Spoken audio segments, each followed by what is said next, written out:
Students at San Jose State are mourning the death of a water polo player. The team was swimming laps at the school's aquatic center when they found the 24-year-old student unconscious. As questions swirl as to what exactly caused Ryan Harriman's death. Last Tuesday night, Harriman became unconscious during practice with the school's water polo club team.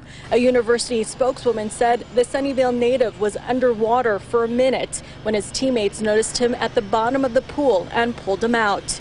Over the weekend, his family took him off life support. Hey, what's up, ZHG? My name is William, aka WillieJ, and I'm the older brother of Ryan. And today marks the 4th year of my brother's passing. I want to thank you all for being patient as I've been working on this documentary. It hasn't been easy, but it's been something I'll never forget. First of all, I want to thank the ZHG for giving me the courage to quit my job, travel the country for 6 months, and dive deep into Zero Hoots. You know, I always knew my brother, I always knew 3POC, and I always knew Zero Hoots was important, but it wasn't until this trip that I fully understood how much of a positive impact he's had on everybody's life. So, sit back, enjoy the journey, and I thank you, ZHG, for making this happen. Keep it hootless. Peace. It's that van life, son, it's that van life. I'm doing what I do and I'm doing what I like. It's that van life, son, it's that van life. I never gave a Hoot song once in my life. It's that van life, yeah, it's that van life. I'm doing what I do and I'm doing what I like. It's that van life, son, it's that van life. I never gave a Hoot song once in my life.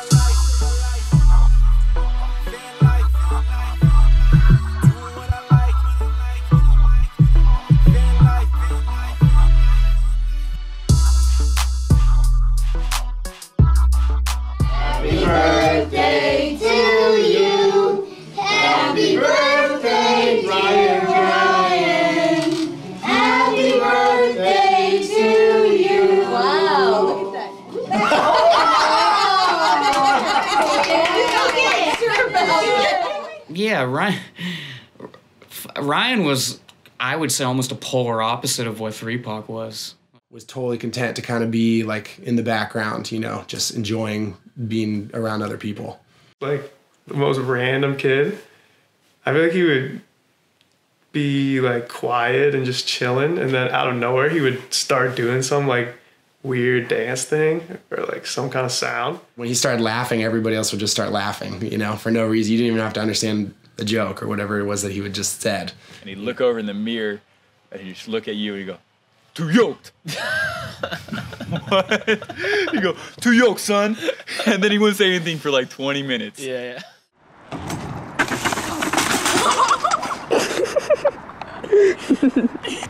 And Ryan was much more, he's kind of meek, you know, he's quiet, so to speak. He was very low-key. He got along with everyone. He wouldn't bully anyone or anything like that, so. Like, whatever people knew of Ryan, they didn't recognize in 3POC and vice versa. Interesting.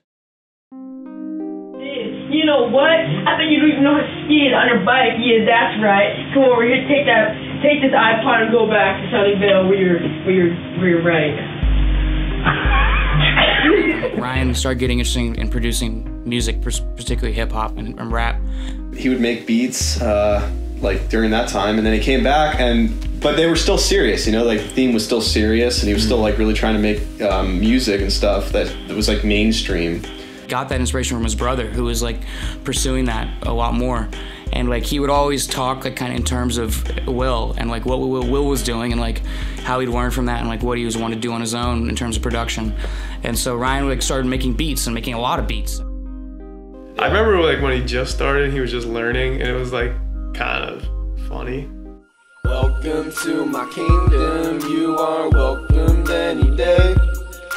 It was still like just someone making little, you know, little songs in their house. And then like he was talking about getting like rappers on the track so we could like get his name out there as a producer. And I'm like, yeah, man, you totally should. But I didn't know how feasible that was, like if that was a possibility. He started out, I think, his rapping and beat making like on a pretty serious level, you know? Like I think he really wanted to make like, he took it pretty seriously at first. Like he wanted to make sick beats, like sick songs.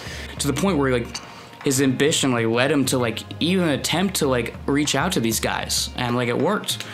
And then he went from there to like that track with Dell, Funky Homosapien that we were talking about. That was just straight heat. Yo, the price increase, rise like yeast, infection etching the cost in your wig piece. Cost skyrocket if your floss eyes clock it. Cuckoo off a Cocoa Puff, spy pockets, stomach tied and knotted. And I felt like that part happened like overnight.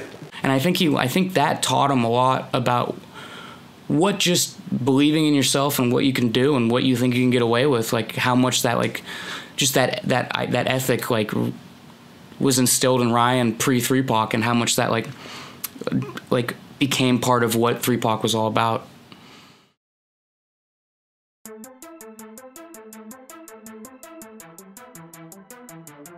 He didn't think it was fun anymore to do what he was doing. So like the really serious stuff, like the really mainstream kind of stuff. Like the honor of like Tupac in the hip hop community is like sacred, like sacrosanct. You don't touch that. And like that's the first thing Ryan did, was like go at the heart of what mattered in hip hop and just deconstruct it a little bit. The internet was a younger place, you know? So like I didn't know anybody that was doing YouTube videos, you know? YouTube was like this young new thing.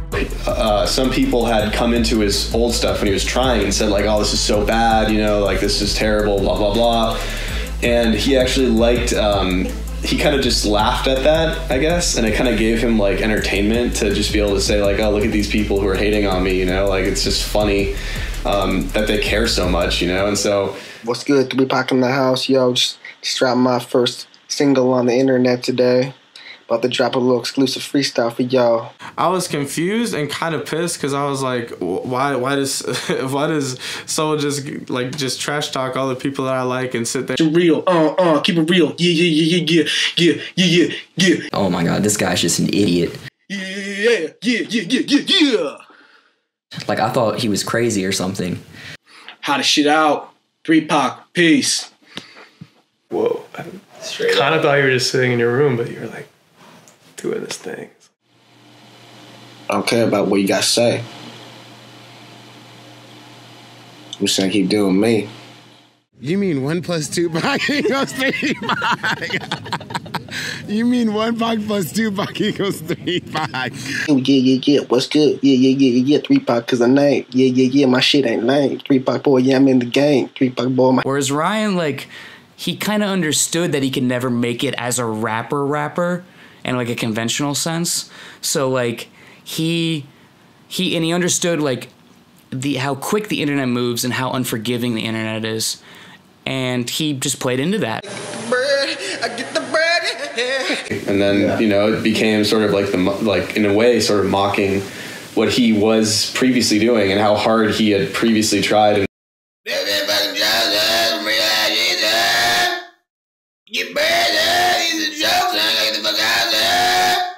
like he knew that he could, even if it was like kind of slimy, you know, like he could get himself in people's brains. Yo, what's up? It's your boy 3 Pac. Just want to make a little video explain to y'all how I'm better than Tupac. We just thought it was all funny. You know, I would say most of us thought it was just hilarious for the first We were wondering where it was going to go. Yeah, that's the thing. I got to connect with the divine spirit up above and down below and side to side. Because I'm connected with everything.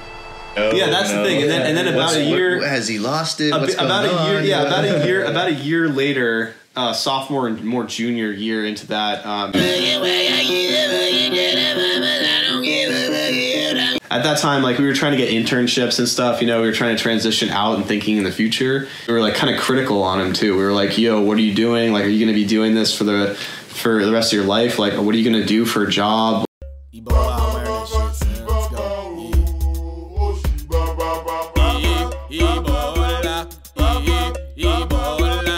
I was like, yeah, I guess I was worried about him. You know, like maybe he wasn't ready for that type of negative feedback.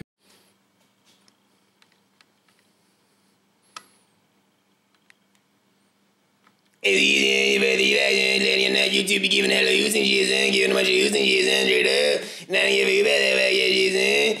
But he never really like gave it up, you know. He didn't like stop, you know. It wasn't like he would just stop and pick it back up. He was like going constantly throughout it.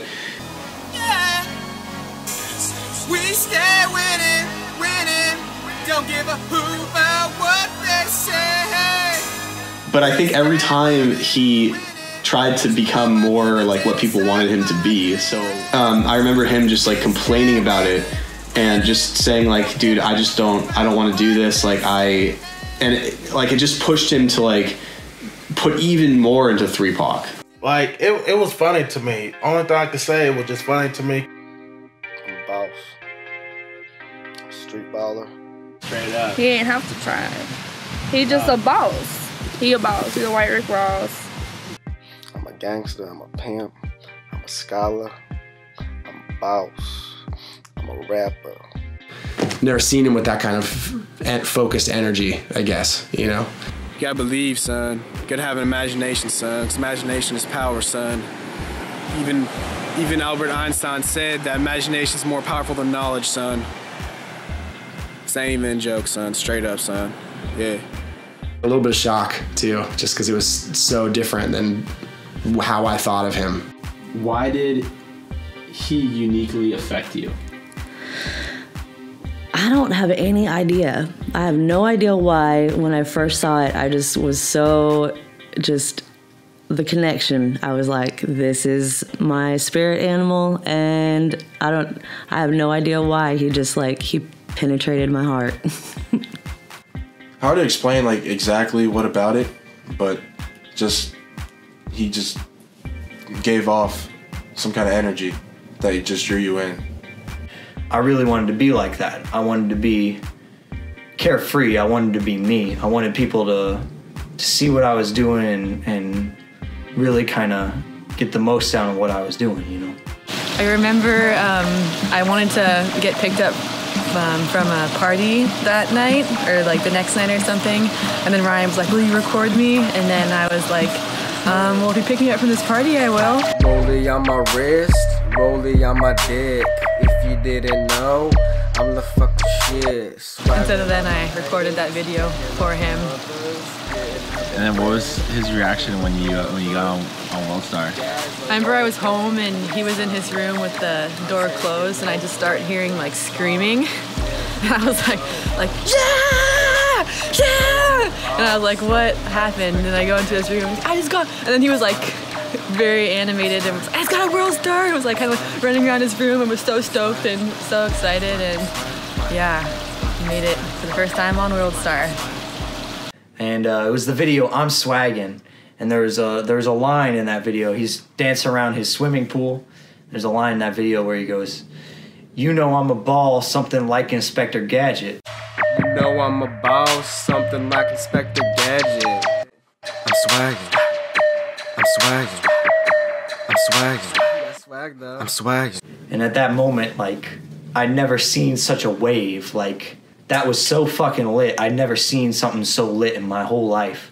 And I knew that I was on board right then when he said the Inspector Gadget thing. I liked that a lot. I have very little shame, but if there's ever something I'm nervous about, and I really do this all the time in my brain, it's just I'll hear, I don't give a hoot, no. It's just that song starts playing, and I don't give a fuck, no, I don't give a hoot. I don't give a fuck, no, I don't give a hoot. I don't give a fuck, no, I don't give a hoot. And then it's kind of like a fighter walking out, just all right, I just, that starts going. Hi, my name is Judy Serta, and I'm an actress. I did 4 great runs with him. Rich White Man, Mark Cuban. Rich white man, Mark Cuban. Rich white man, Mark Cuban. Rich white man, Mark Cuban. Yeah, we boozing. Rich White Man, Chevy Chase. Chevy Chase, Chevy. Chevy Chase, Chevy. Chevy Chase, Chevy. Chevy Chase, Chevy. I'm a rich white man. Ain't Never Been a Hoe. CHG. CHG.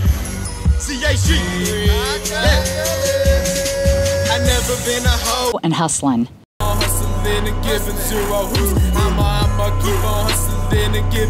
When I first met him, I noticed that he was a little bit nervous about me, but I think we hit it off right away.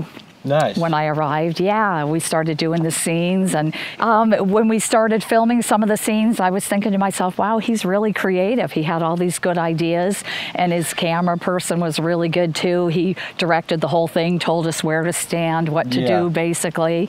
And one thing he said was, hey, we match, because I was wearing this hot pink skirt, and he had this Hawaiian shirt on that had different colors in it. I think it had like blue, pink, green, everything in it. So he liked that we matched like that. Nice. Like, what made you guys want to even bring him here? How did that even like happen? Well, it's like that time, that's when he was like first kind of blowing up. Like obviously like Rich White Man, Mark Cuban's song come out, and everybody was like just hyped on him. Yeah. And I kid you not, like you'll see in the house, there's like a little entryway. He came in, everybody was freaking out. Like, I'm pretty sure he's probably like outside for 10 minutes before he came in. Really? And he like took 3 steps into like the door and didn't move for at least like 5 minutes. Yeah, just because everybody was so hyped on him. Like, people were going so crazy. That show was so packed. Like you can see in the video online, it's like, It's my man, Mark Cuban. It's my man, Mark Cuban. It's my man, Mark Cuban. It's my man, yeah, we lose. It's my man. half the time it's dark, but when there's lights on, it's just like packed. People shoulder to shoulder.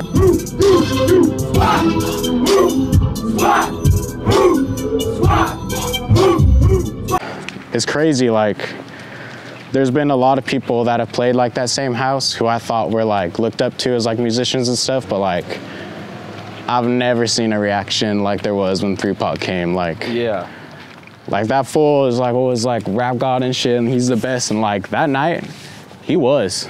Everybody treated him like he was too. Hey, what's good, yo? It's your boy 3Pac.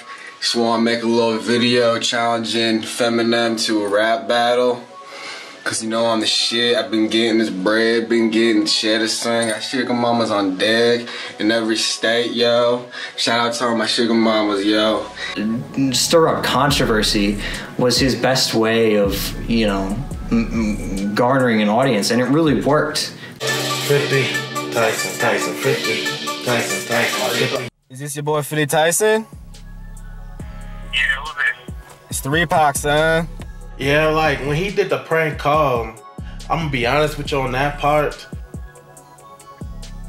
3Pac? Yeah, it's 3Pac, son. Trying to get a verse, son. I got that bread, son. That cheddar.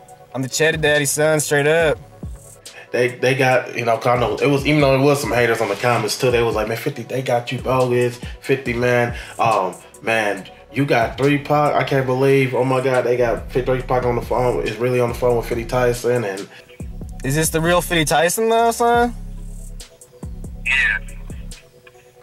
Can you prove it to me, son? Yeah.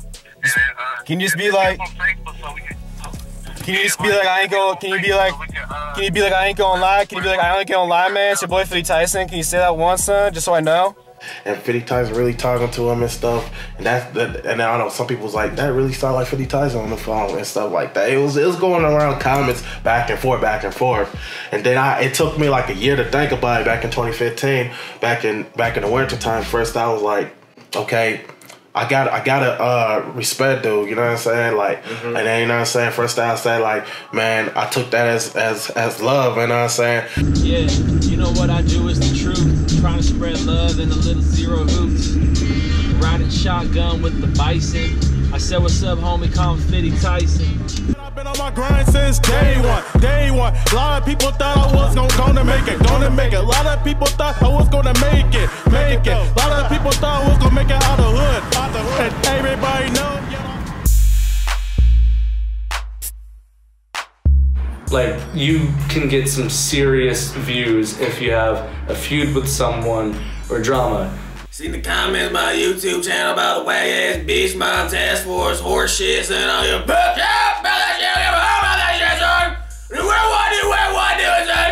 So how, we had this story, I know it was on the podcast and stuff, but let's hear the story again about how you heard about 3Pac and his music. Basically, I was rapping bass, fam, as usual. I'm rapping bass, so I see bro on there ranting. I seen I fuck bass guy bitch jump first, so I was like, oh, alright, whatever. Who didn't know? Well, no, you really can't fuck bass guy, because bass guy can fuck your bitch, so it was like, he playing. Next thing I know, he did the task force rant. And he basically called out everybody. So I'm like, oh, you ain't talking to me. Like, fuck that. So the first thing I did was like get into it, like, you know what? I'm gonna answer to this. So, you know what I mean? I was trying to upgrade myself anyway, the task force. I was bitch mob, so I'm like, shit, I'm gonna go for it. Yeah. I dissed him. I made a song called 333.6, but I didn't say his name in it, you know what I mean? In the description, it clearly says fuck 3Pac, you know what I'm saying? Yeah. So I see him on YouTube, and back then you can like message people better. I messaged him like, yeah, you talking shit on task force? Like, yeah, I'm coming for you. You know what I mean? So of course he ignored me because he's hella popular and shit. Yeah. But look, so I see him on Instagram. I dropped my mixtape, Ninja Lord, on Ninja Guy, Ninja Lord, same thing. Yeah. On that Piff. So when I posted one of the promo pics, goddamn, all of a sudden I just see a 3Pac comment under my picture. You know, I got my pink flag on, I'm rapping hard. He's like, getting this, son. I'm like, what the fuck you mean, getting this, son? Yeah. I'm like, is he trying to kill me with cannons right now? Like, is a legend commenting on my shit right now? I'm trying to diss you, you being nice to me type nigga, like, next thing I know. Ain't doing squats, yeah. Hoot, bitch, squat, yeah. Zero hoops, yeah. That's how you get shot at. You talking down, yeah. I'm on your head, yeah. And that was the holy shit moment. I was like, he's gotten the attention, solid attention, not just like a coincidence, but like solid attention of like the most popular YouTuber in history. 3Pac try to make a diss track on me. PewDiePie is a child rapist. Yeah. Oh, 3Pac? But also when PewDiePie is playing his song in the background of one of PewDiePie's videos, you know, like, and he didn't even announce that, he didn't talk about 3Pac in that video. It's totally unrelated, but he's playing that video in the background of his song.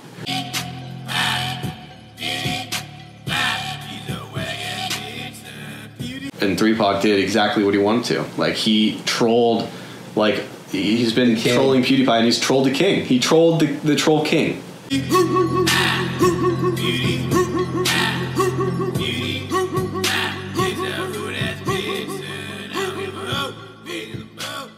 I don't know. I mean, if Ryan would be just like, he would have just been so stoked about that. And at first I was just like, you fucking piece of shit. Like, why would you ever joke like something like that? And so I thought it was a joke, and I was like, dude, don't fucking joke about this stuff. I still don't think it's true. Yeah. Yeah, I didn't know if everything was real at first. I was like, oh, this has got to be a joke. There's no way. This has got to be some sort of meme that 3Pac's playing, and then he's gonna like make a video where he's buried and he like comes out the ground or whatever. And that shit was kind of crazy. Like, I just all of a sudden died in like such a strange way that people wouldn't believe. So we got a chance while Ryan was still in the ICU. We got a chance to go say goodbye, basically, because I remember those first couple of days, like, just waiting on updates and like waiting, and he was breathing, but you know, he wasn't off the respirator and things like that. And then, you know, there's hope, you know, and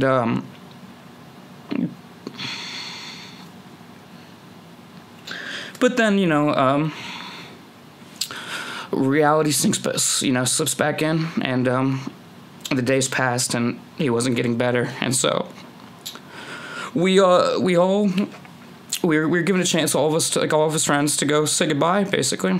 And so I went with Danny and Joseph, and we met everyone at the hospital, and we went and we said goodbye to Ryan. And yeah, I always remember that. Man, that was really a heavy experience. Coming into the ICU, even like parking and coming in the hospital was just like, this place is like all Ryan's energy. And I don't know if that was just me like trying to cope with being in that situation, but it felt like that. And then we were just probably in there for like, so, you know, kind of a long time, but it just always felt like his energy was there, like just driving it forward. But it was just really like kind of overwhelming to like see him there like that, and just like that shock. And I don't know. It's just like your brain doesn't know how to handle that, I think. I feel like it felt, in a weird way, it was like more peaceful than I thought it was going to be. I think they had like talked to us about, you know, what that experience can be like. And so I was kind of expecting it to be like a struggle and a difficult moment, but I mean, it was a difficult moment, but I feel like he just kind of like peacefully like had accepted it and like glided through it.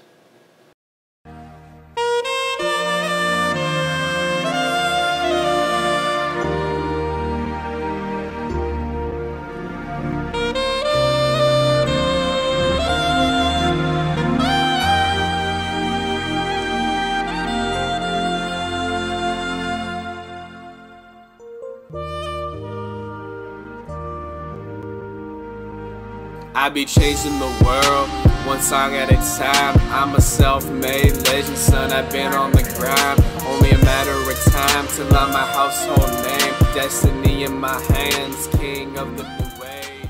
Sadly, most people don't understand what 3Pac was doing. He really wanted to uplift people, you know? And at the same time, he was deconstructing like a whole movement and creating his own Zero Hoots. And to say that like you don't actually give hoots about everything isn't correct, because it all comes down to what like you actually give a hoot about. Zero Hoots to me basically is understanding how to be carefree, but actually care, you know. And I mean, also showed me a way to like actually, you know, keep myself well and keep myself money in my pocket. It means truth to me, you know, honestly. Because, you know, some people receive a lot of hate for like whatever they do, but the ones that like stay true to what they're doing, you know, succeed, and you should just always stay hootless. And yeah, I just got it. I mean, I had a sense, you know, of what Ryan did for people and how he helped them, especially, you know, just people marginalized in society, like people that, you know, afraid to show who they really were and what they cared about, and more importantly, what people think of that. What Zero Hoots is at its core is like a self-empowerment movement, you know, like it's like self-transcendent, you know, like Maslow's hierarchy of needs, you know. You got the physiological needs at the very bottom, and then you got the self-realization needs at the top. And then at the very top of the pyramid, not even on the pyramid, but above the pyramid, it's like the self-transcendence, and like ZHG is even above that. It wasn't until Ryan passed that I even understood the extent of this community, you know? Like, I was shocked to find out that there were people from across the country that were writing in, that were giving, you know, testimonies to the effect that he'd had on their lives. Like, I just remember being blown away by that, you know? Where are we? Yo, about to see Bing, son. The Bing Flowers Boss. Where's he at right now, son? What's up, son? Bringing that gorilla hug, dog. That gorilla hug. Oh, man. How you doing, bro? Oh. How you doing, bro? How you doing? He's a happy dude, bro. He's a happy dude. I need big time. Before I was into 3Pac and the, you know, and the, you know, ZHG and everything. Before I like, you know, found his music and like haven't listened to all the songs, and I gave maximum hoots, dude. I was actually born and raised Mormon until I was 18 years old, and you know, here in Utah, it was tough. Eventually, it grew like a kind of like took over my entire mindset, and at that point in my life. Remember how he would always say, "Do you think for yourself?" Mm-hmm. Right? Mm-hmm. So that's what he meant. What he meant was like, what do you think? What do you want to do? Yeah, right? Yeah. So that's what I feel like Zero Hoots is like doing what you want to do and thinking for yourself and coming up with your own plan, even though everybody is telling you differently. Yeah. Like everybody's telling you like, that's bullshit, that's not gonna work, you can't do that, and here he is doing it. Yeah. You know, like giving Zero Hoots to the universe and just, you know, going all in, being the best you that you can be. I mean, I'd honestly say the ZHG is it's like a family, you know? Everybody cares about everybody. You know, we're all there for each other. we all want to see each other grow and live the best life we can. I think without him, I wouldn't have like as big of a sense of humor as I do, and I'd probably be a lot more angry and serious or whatever. Yeah, so like this is what he would tell me, because I have severe anxiety and my multiple sclerosis is causing me to like freak out. Yeah. So I would message him like, bro, I'm gonna die. Like, I'm gonna fucking kill myself. I'm gonna fucking... I am just getting fucked so hard right now. You know what I mean? Yeah. By these doctors. And to this day, like for 17 years. I was told I was a hypochondriac for 15 years. And then I started having seizures, and then they found hundreds of lesions, which are tumors all over my spine and brain. Jeez, dude. Yeah. And they blamed me the whole time. They said I was fat. They said I was a hypochondriac. My entire family abandoned me during that time because they said, like, you're fucking crazy. And he's like, dude, I have so many people that message me that they want to kill themselves and that I've prevented their suicide, you know, that they've changed their minds through my philosophy, through watching me have fun and live life and make them laugh and make them feel alive. You got to go after your career goals, do what you want with your life, as long as you're not hurting or killing anybody or doing drugs. If you're just going after your goals and working on what you want in life, you shouldn't care what anybody else thinks, because a lot of times that is just envy. People get very envious if they see someone succeeding at something. You are always you, and if you want to be you, you will be you. And it doesn't matter what anyone else thinks, what anyone else expects of you. If you want to be you, you can always be it. And that's what Zero Hoots Gang means to me. That's what 3PAC means to me. As Ryan always said, if you're not doing something important, they wouldn't be bothered with hating on you. So if somebody is singing and working on a career with that, or dancing, and somebody hates them for it, it may be because they do think the person really is good and it bothers them. I mean, I've always been into like the law of attraction and like Tony Robbins and trying to like succeed in life. But 3PAC was the catalyst of all that, because it seems like in the last 3 years, my life has just completely transformed into this hootless fucking machine, and like happiness abound, you know? I don't like, I would wake up in the mornings beforehand and, you know, like years ago, I just have this knot in my chest and I'll just be like fucking anxious for the day, and like I didn't know what to expect. And I would just think like, how the fuck am I gonna get through the day with this anxiety and this like depression and shit? And it was rough, you know? Just a community of, you know, it's just like a family, just of people, and anybody can get connected in their own ways and use, you know, their own talents to even, you know, take the ZHG further. Don't ever stop being yourself. Don't ever stop believing in yourself, because you can do whatever you want in this life. You can do whatever you want. You can be whoever you want. Just don't give a hoot or a whack, son. It doesn't really matter where you're from. Like, everybody in this country, it's a big country. Everybody in this country has gone through their problems, and everybody's got different problems. But at the end of the day, it doesn't matter what your problems are. Not even a month after I first found 3PAC, all that, it quit mattering at that point. Like, I woke up in the morning and I just decided, I'm gonna go make the bread. I'm gonna clock in and work and make the cheddar, son.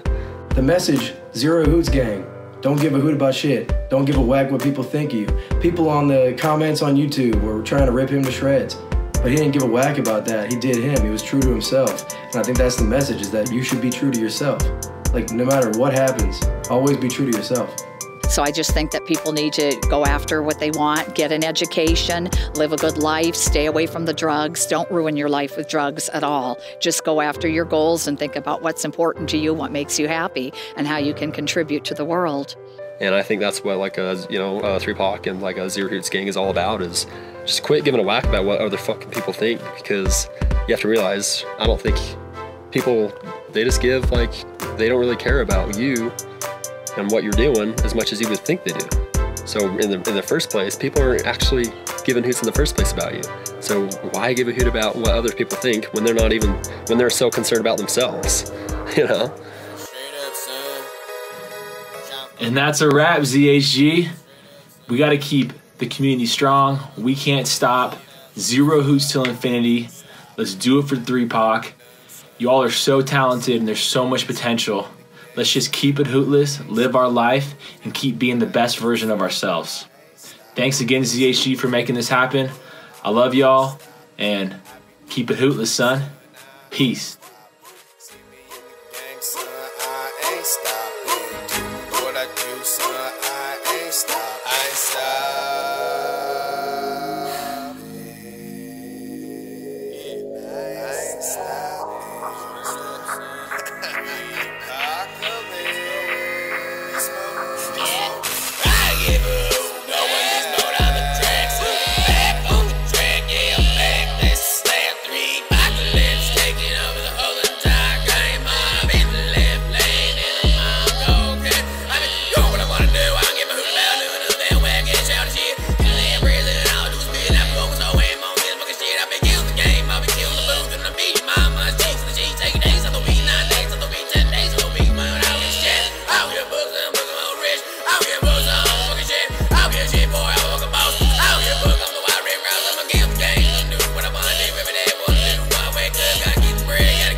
I be giving none, son, I ain't stopping. See me in the game, son, I ain't stopping. Do what I do, son, I ain't stopping.